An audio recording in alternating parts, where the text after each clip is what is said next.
Hi, welcome to 5 Minutes of Torah with the BI Rabbi. I'm Rabbi Adam Stein, your BI Rabbi for today. You can't see me, but there's my picture right there.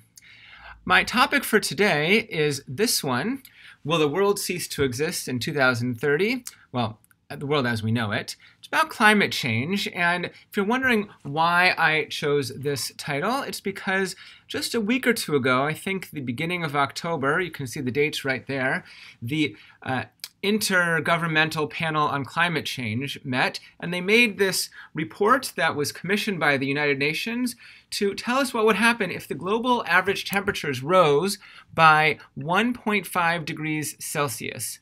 That's above the levels that they were at before the industrial age, pre-industrial levels. And what it would take to cap warming at that level of 1.5 degrees Celsius. When the Paris Climate Agreement happened in 2015, here's Paris. Little ominous picture of Paris there, huh? When all the scientists and representatives from governments gathered in Paris, they said they would take actions to limit global warming to 2 degrees Celsius, but really try to get to 1.5 degrees if they could. So this panel made a report that was 700 pages long. There are your 700 pages right there. And then they actually made a summary for policymakers that was only 34 pages. I can't say I read either of those. I apologize. But there are 3 pages of headline statements. Those are a little clearer and more concise. Looks sort of like this. Well, exactly like this. One of them, I'll just share a little bit with you, says that human activities are estimated to have caused about 1 degree Celsius of this rise, between 0.8 and 1.2, but it's likely to reach 1.5 degrees sometime after 2030 if we continue to go as we have been. Another one is that the warming from these emissions from the pre-industrial period until now, the warming and the results from that is going to persist for centuries to millennia, and continue to cause things like sea level rise, etc. And that's bad. And then I heard this on the news a week or two ago. Even while we're trying to make things better and cutting down on our emissions and temperature rise, there are still things that are going to happen. This is well, that's too much to read, but basically bad things will happen. Because of everything we've done in the past several decades, those effects are going to continue to go on even while we're trying to make things better. Sea level is going to keep going on and rising. Unfortunately, we got to do something about that because our friends in Richmond, I know some of you watching are in Richmond, and I don't want you to be underwater, False Creek either, but we're going to have to watch out for the sea level rise in places like Venice, Miami, and right here in Vancouver area. So now on to Judaism. Well, first of all, we can talk about this one. We can't really say that any one particular disaster was caused by climate change, but we can certainly say that the frequency and severity of floods, hurricanes, tornadoes, extreme temperatures, etc. can be attributed to global warming, climate change, and the human causes. Okay, but now for Judaism a little bit, because I want to make the connection here between climate change and Judaism.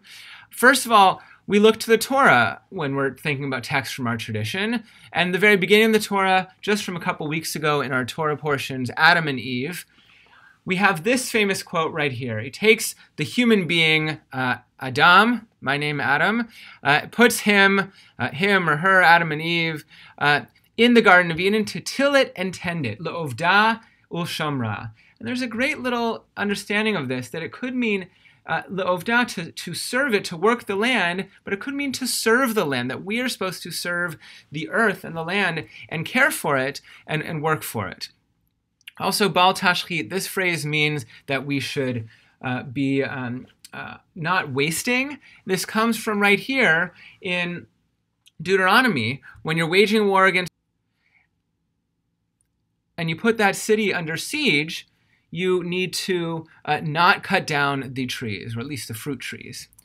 And another one from Deuteronomy, I call heaven and earth to witness. You've set before you life and death, blessing and curse. So we have choices that we can make between these two opposite poles, and one of the witnesses is the earth itself. This is an amazing set of pictures taken by the NASA Deep Space climate observatory. It's parked in space 1 million miles away between the Earth and the Sun, so it always gets a sunlit view of our planet. In March, a year or two ago, it snapped a picture every 20 minutes and got this amazing series of pictures. That shadow is actually the shadow of the moon. So sources from our rabbinic tradition also. In the Mishnah, famous quote, "Whoever destroys a soul is considered as if he or she had destroyed an entire world. And if anyone saves a life," now, some manuscripts of the Talmud and the Mishnah say Israel, like a Jewish life, and some say any life. I prefer the universal one. It's as if you've saved an entire world. Now, Midrashim and Torah commentaries, there's some commentaries like by Rashi on this thing from Deuteronomy about not cutting down a tree when you're besieging a city. Is this tree a human being that he or she, that this tree can hide behind the walls? No. And a few modern statements for us from our tradition. The Rabbinical Assembly is the organization of conservative rabbis that Rabbi Infeld and Rabbi Blumen and I are part of. And we make resolutions from time to time. 15 times from 1992 to 2013, we've made resolutions on climate change. And I know that because our resolution in 2013 said we've made 15 resolutions since, 1991. And we've made even more since 2013. The Coalition on the Environment and Jewish Life, amazing organization, has been around for a while. Rabbinical Assembly was one of the founding partners. Here's their founding statement. And there's way more from Judaism and from science. And I'll just conclude with saying what I think needs to happen.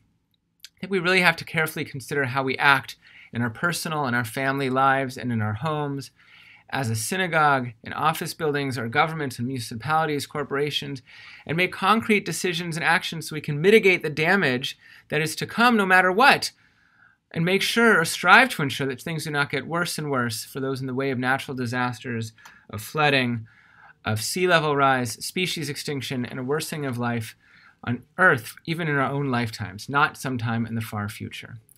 I just want to wrap up by saying something about those who we're leaving this earth to, the little ones. We have a great program that I've been working on with a wonderful coordinator, Deborah Bulmash. BI Neighborhoods brings young families together in small groups around the areas where they live, Havarot, if you will, and we've been going well. We have 4 groups going now, and they've each several of them, one is meeting soon. Some of them have met 2 or 3 times already. We're getting a 5th one going soon in Yaletown and downtown. It's a great opportunity to bring young families together around our shul and our community. So thank you all for listening, and I'll see you soon. Shabbat Shalom.